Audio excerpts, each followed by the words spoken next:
اعوذ باللہ من الشیطان الرجیم بسم اللہ الرحمن الرحیم نحمده ونصلی علی رسولہ الکریم اما بعد۔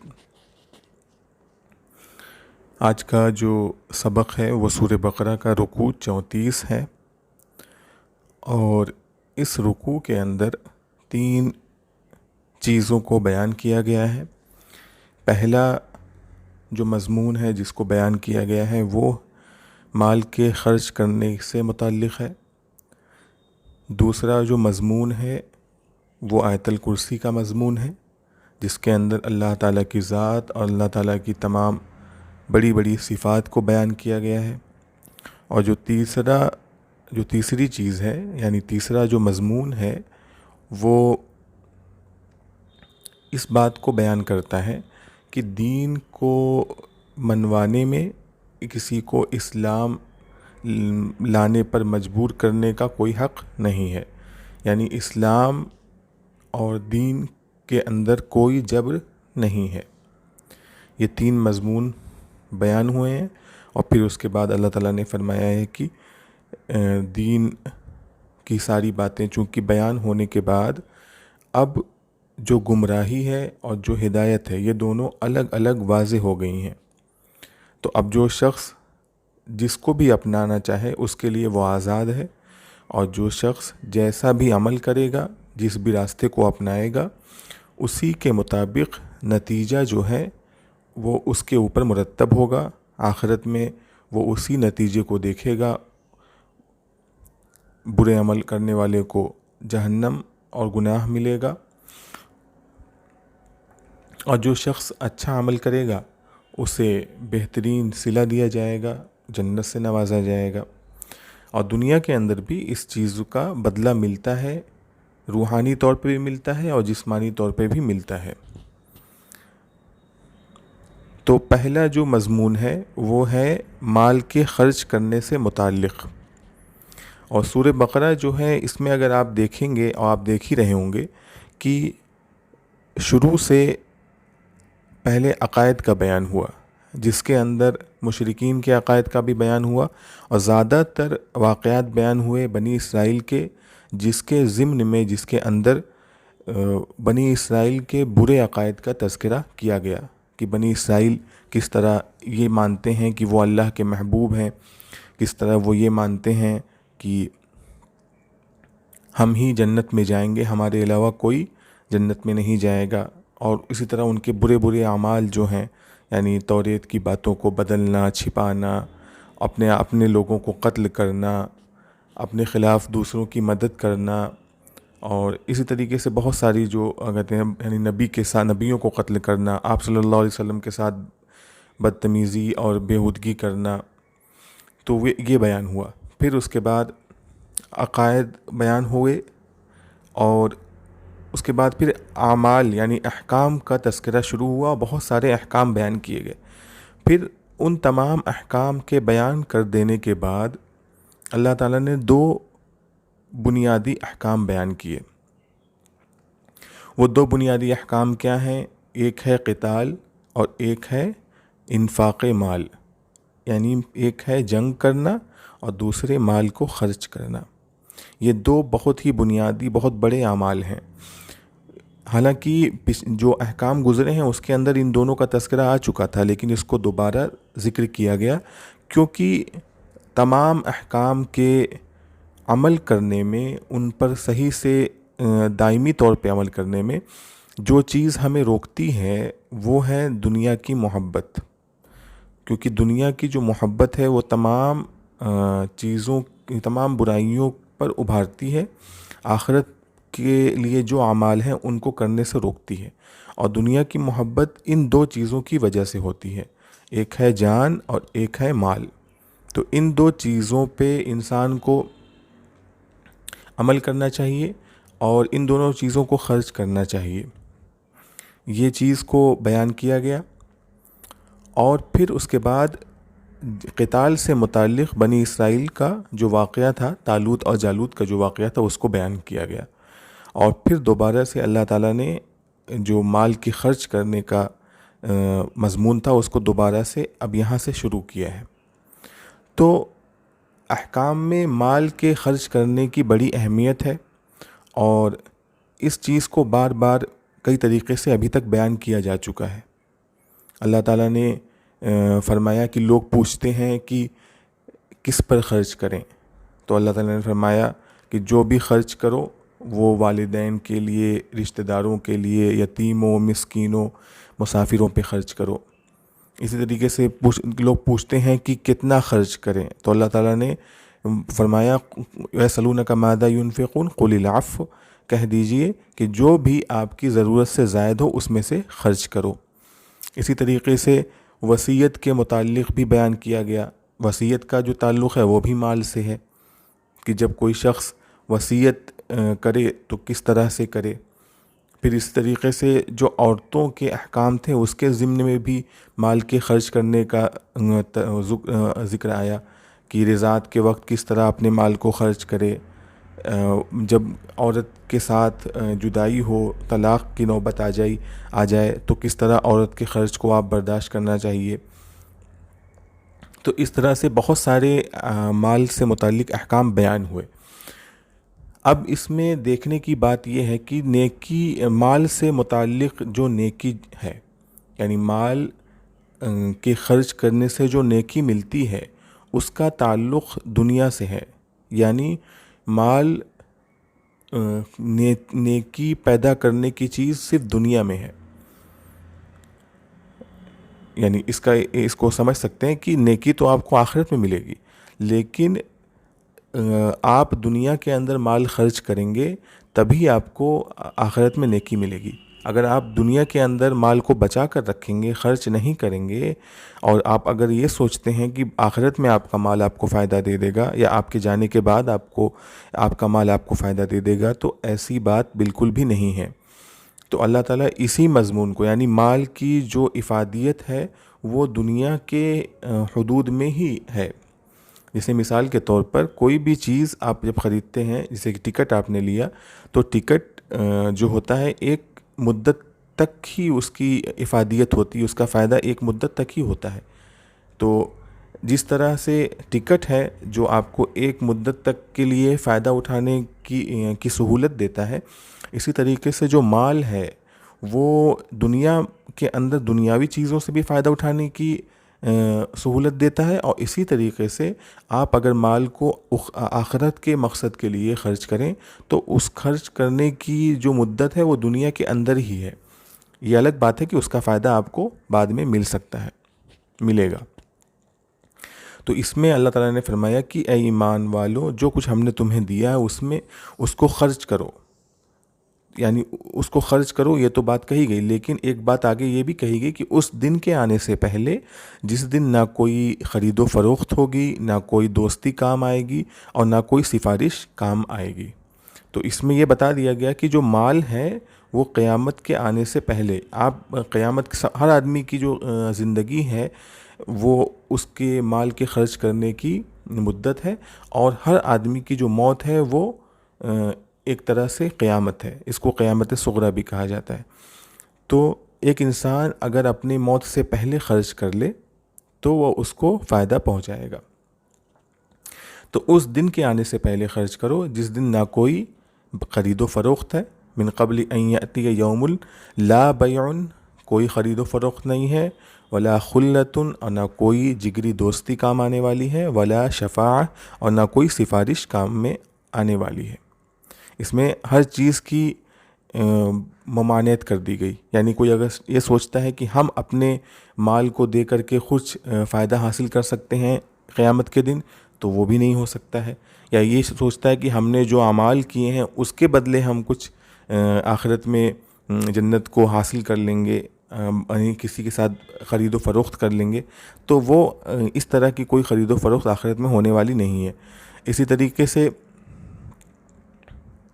لا خلۃ، کوئی اگر یہ سوچتا ہے کہ اگرچہ ہم نے کوئی عمل نہیں کیا ہے لیکن ہمارا جو جگری دوست ہے، ہمارا دوست ہے، وہ ہم کو بچا لے گا، تو آخرت میں وہ بھی کوئی فائدہ نہیں ہونے والا ہے، وہ اس کو بچانے والا نہیں ہے، اور نہ کوئی سفارش کام میں آنے والی۔ یعنی آپ اگر سوچتے ہیں کہ ہمارا کوئی بڑا ہے جو ہم سے نیک ہے، وہ ہماری سفارش کر دے گا اور اس کی وجہ سے ہم آخرت میں جنت میں پہنچ جائیں گے، تو ایسا کچھ ہونے والا نہیں ہے۔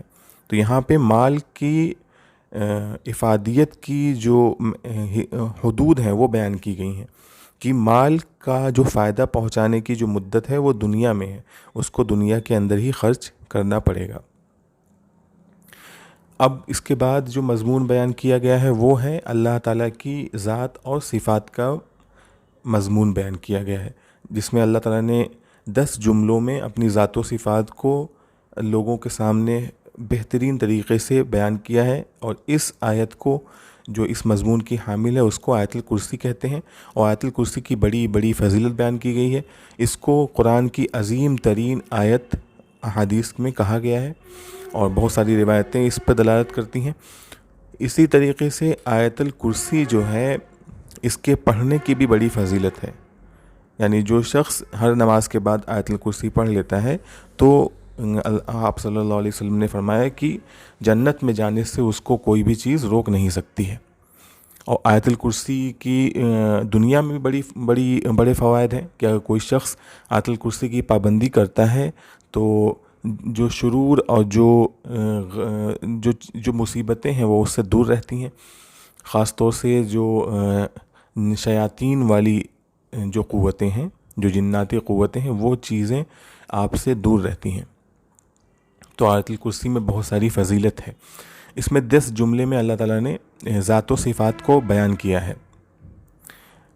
اگر آپ دیکھیں تو اللہ نے سب سے پہلے فرمایا کہ اللہ لا الہ الا هو الحی القیوم، کہ اللہ کے علاوہ کوئی بھی معبود نہیں ہے، یعنی اللہ کی یہاں معبودیت بیان کی گئی ہے کہ اللہ کے علاوہ کوئی بھی معبود نہیں ہے۔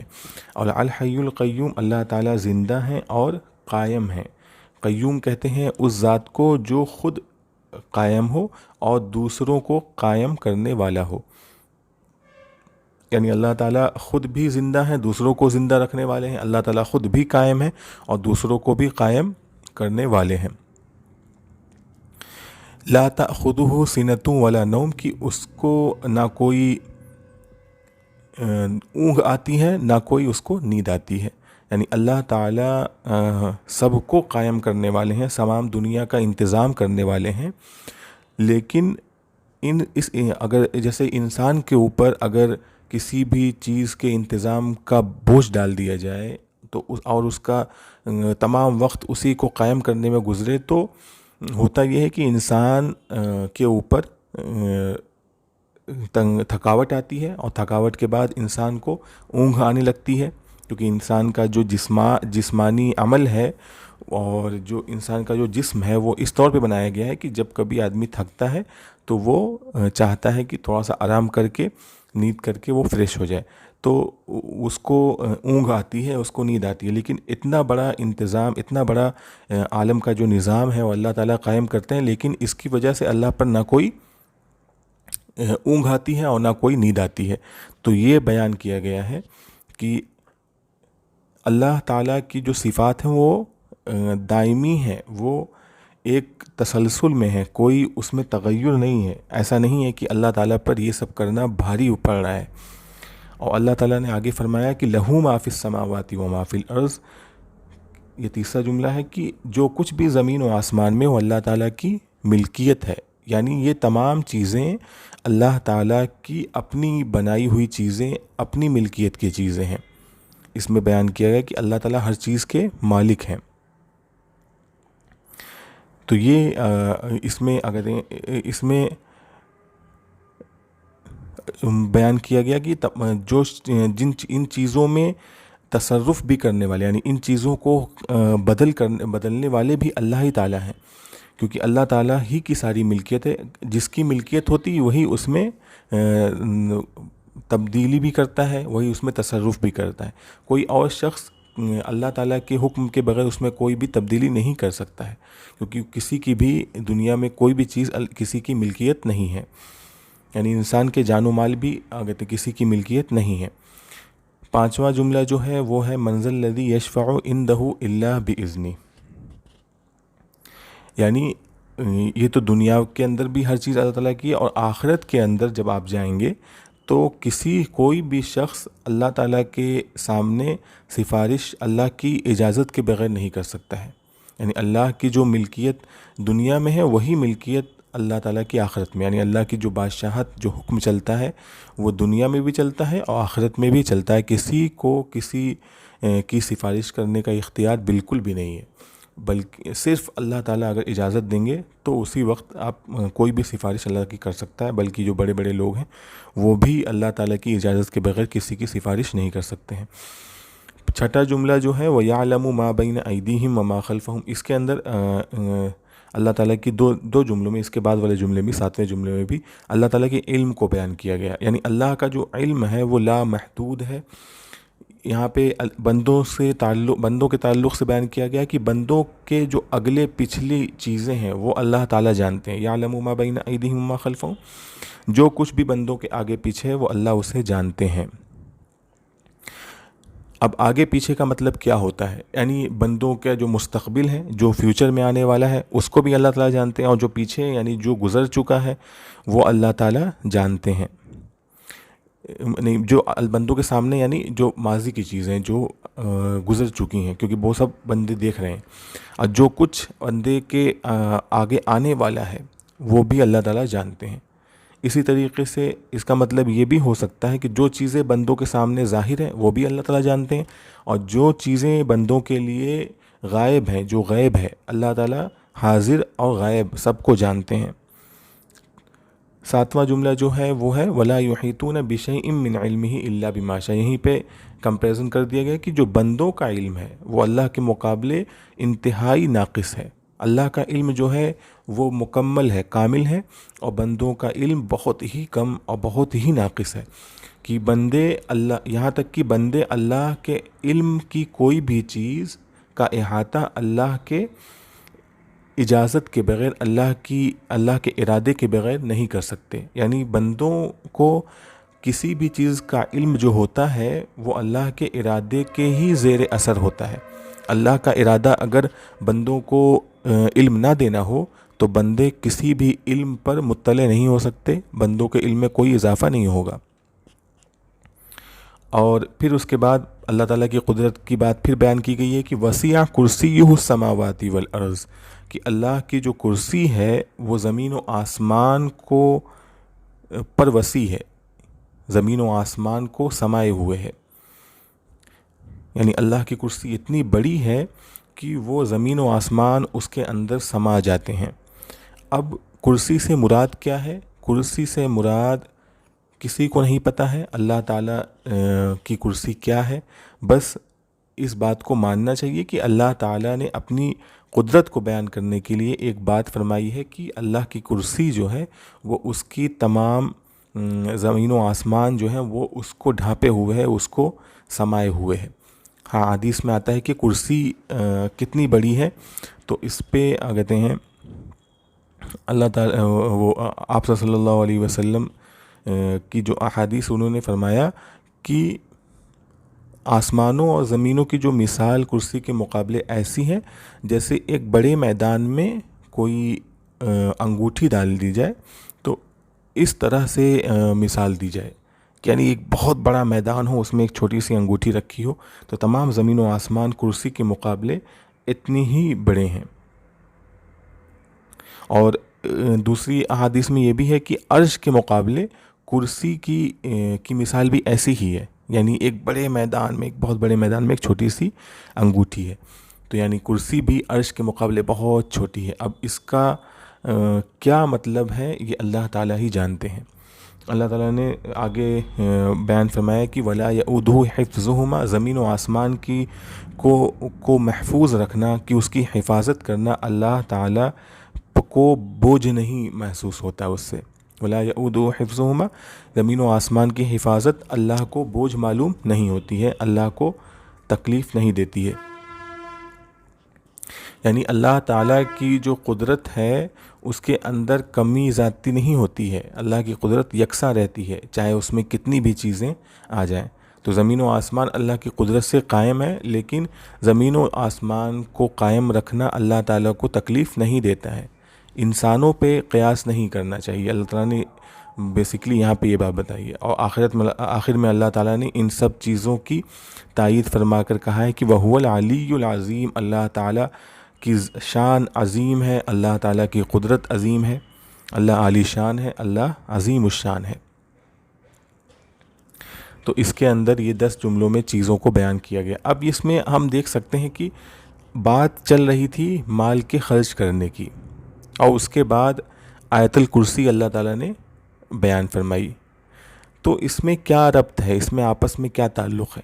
تو اگر آپ غور کریں کہ انسان جو مال اور دولت کو اس لیے سمیٹتا ہے کیونکہ انسان یہ سمجھتا ہے کہ اگر اس کے پاس کافی تعداد میں دولت ہو اور اس کی صحت بنی ہوئی ہو، اس کی جان بچی ہوئی ہو، تو وہ اپنے آپ کو باقی رکھ سکتا ہے، اپنے آپ کو سیلف سفیشینٹ سمجھتا ہے. یعنی اس کو کسی کی ضرورت نہیں، اپنے آپ کو غیر محتاج سمجھتا ہے، اپنے آپ میں وہ خود اعتمادی سے بھر جاتا ہے.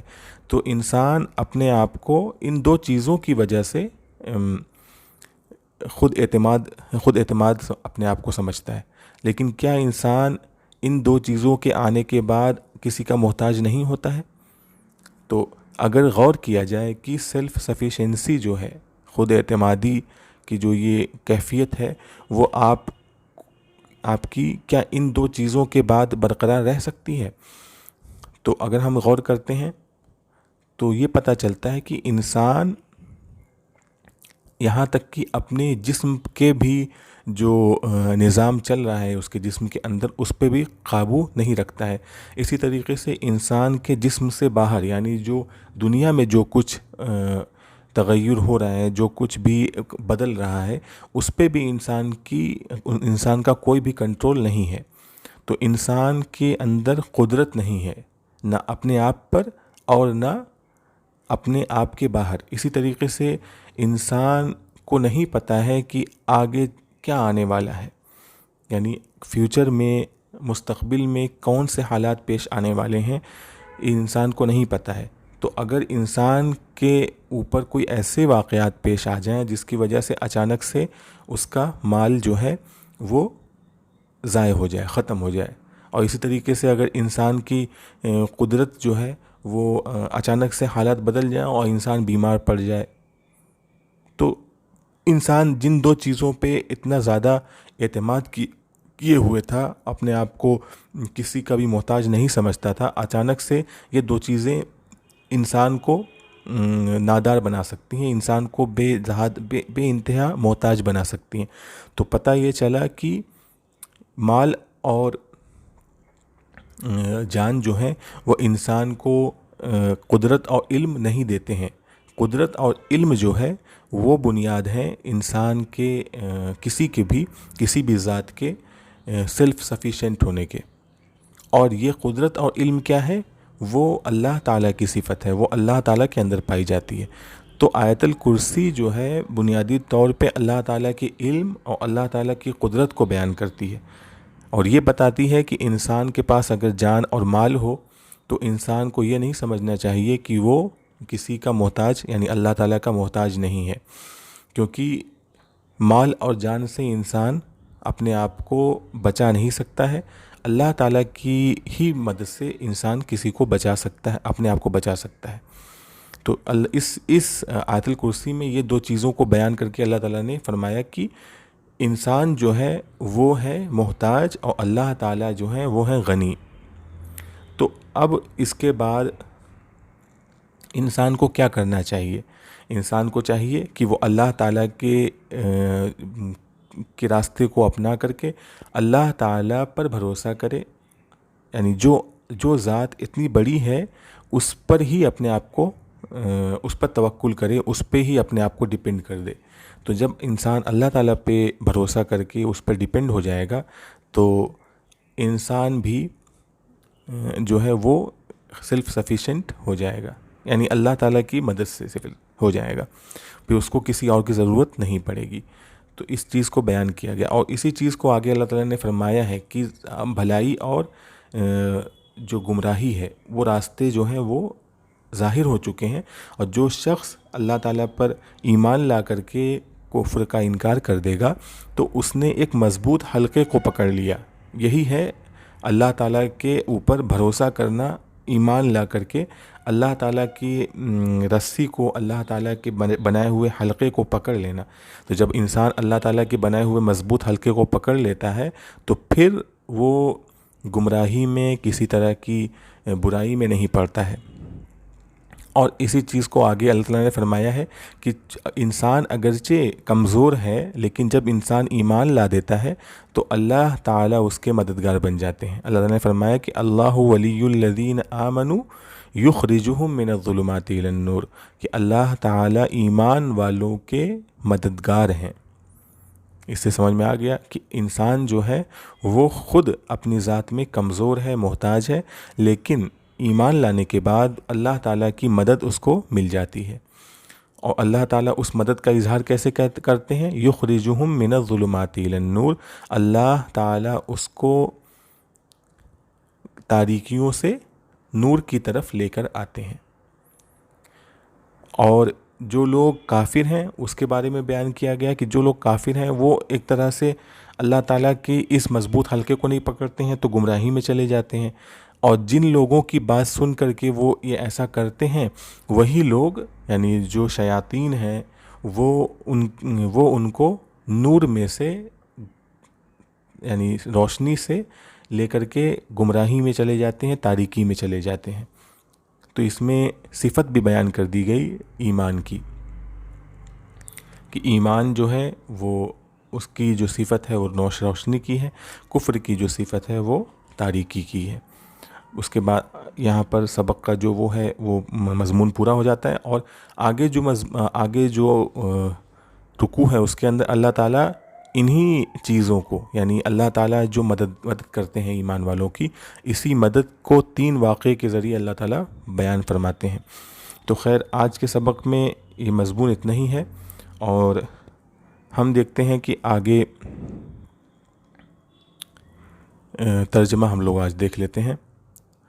یا ایہا الذین آمنوا انفقوا مما رزقناکم من قبل ان یأتی یوم لا بیع فیہ ولا خلۃ ولا شفاعہ والکافرون هم الظالمون، کہ اے ایمان والو خرچ کرو، انفقوا خرچ کرو، مما رزقناکم ان چیزوں میں سے جو ہم نے تمہیں دی ہیں، من قبل ان یأتی یوم لا بیع فیہ ولا خلۃ ولا شفاعہ، اس سے پہلے کہ وہ دن آ جائے جس میں نہ کوئی خرید و فروخت ہے، نہ کوئی جگری دوستی ہے، اور نہ کوئی سفارش ہے. یعنی یہ سب چیزیں وہاں پہ کام نہیں آنے والی. والکافرون هم الظالمون، اور کافر ہی ظالم ہیں،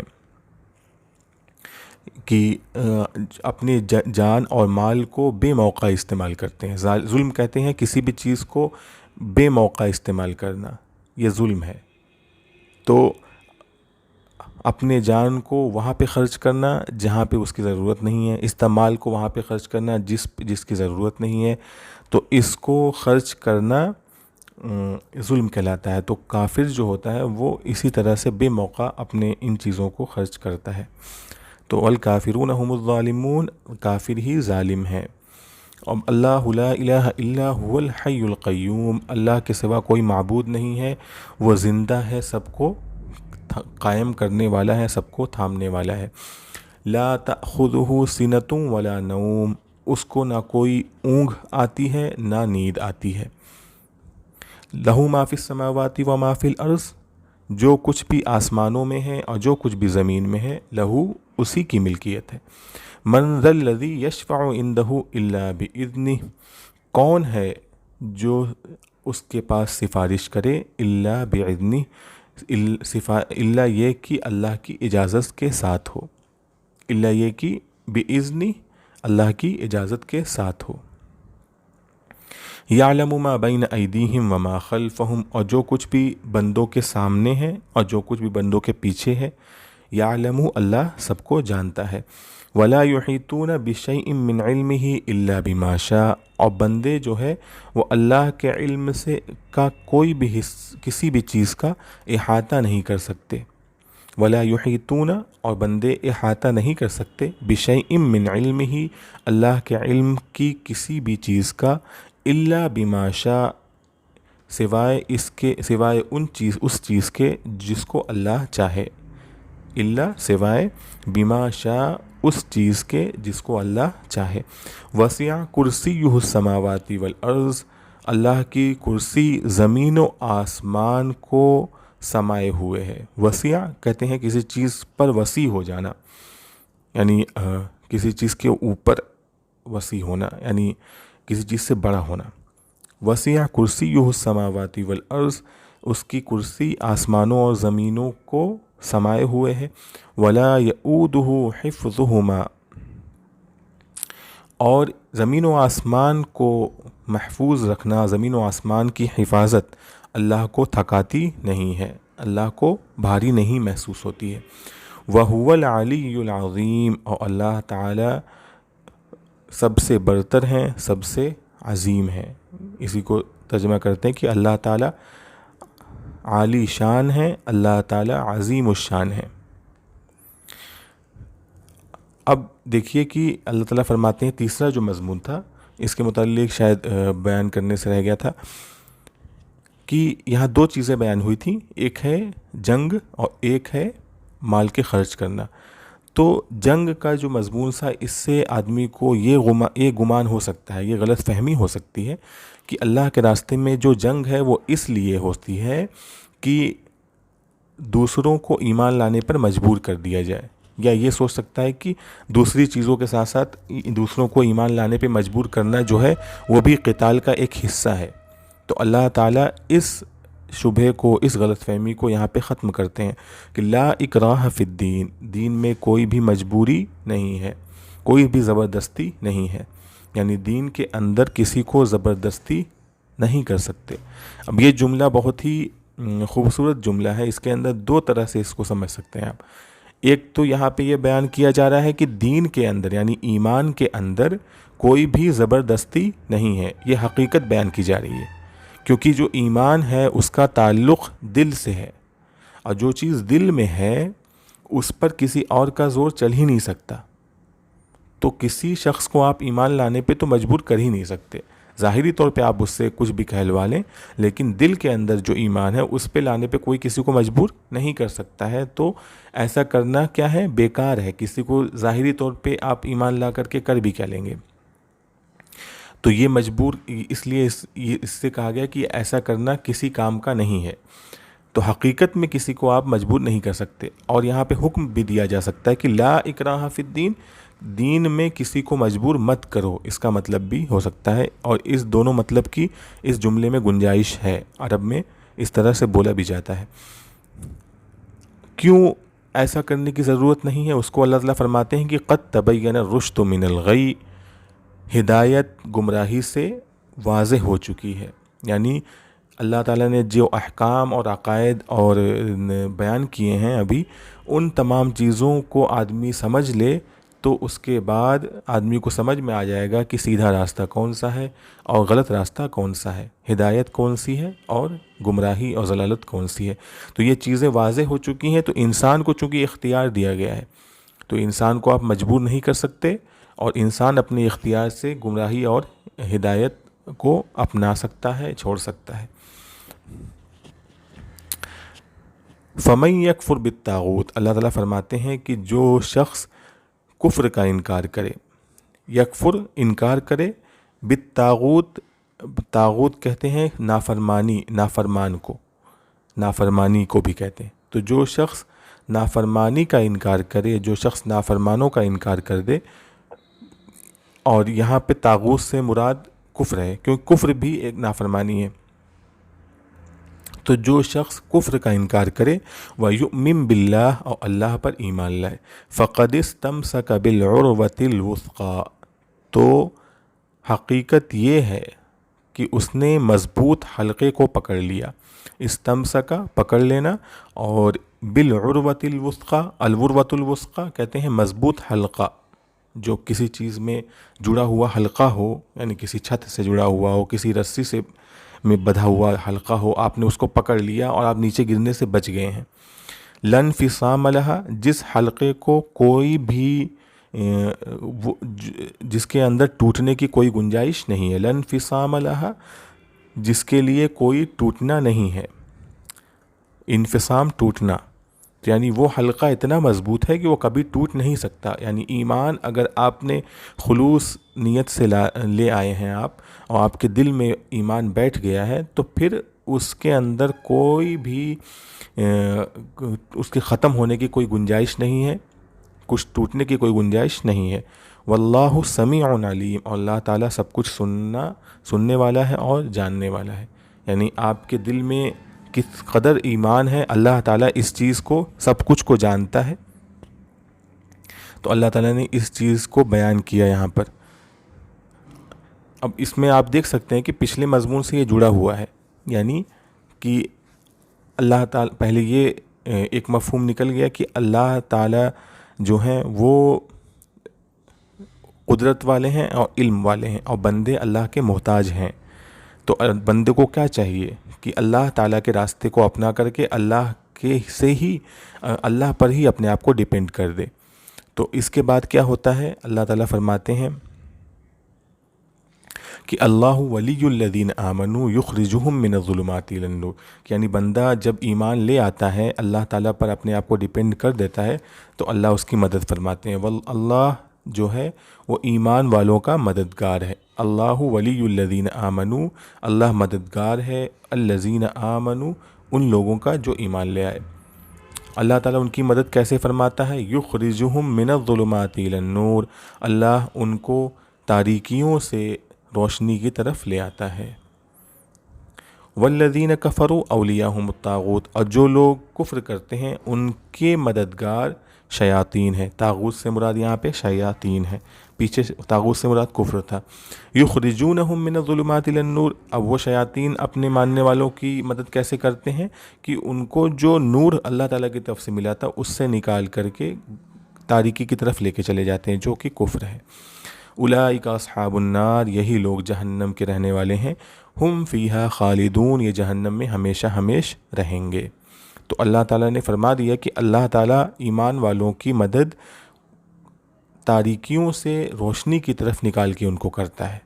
تو آگے جو رکوع ہے اس کے اندر 3 واقعے بیان کیے گئے ہیں. اس کے اندر اللہ تعالیٰ دکھائیں گے کہ ایمان والوں کی اللہ تعالیٰ کس طرح سے مدد کرتا ہے، کس طرح سے ان کے ایمانی قوتوں کو مضبوط کرتا ہے. تو اس چیز کا مضمون آئے گا، اور پھر آگے اس کے بعد پھر مال ہی کا مضمون چلے گا. سورہ بقرہ میں مال کے مضمون کو بہت تفصیل سے بیان کیا گیا ہے. مال کی ہر ڈائمنشن کو، اس کے ہر پہلو کو اس میں بیان کیا گیا ہے. سبق ہمارا یہاں پہ پورا ہو جاتا ہے. اللہ تعالیٰ ہمیں ان چیزوں پہ عمل کرنے کی توفیق عطا فرمائے. وآخر دعوانا الحمد للہ رب العالمین.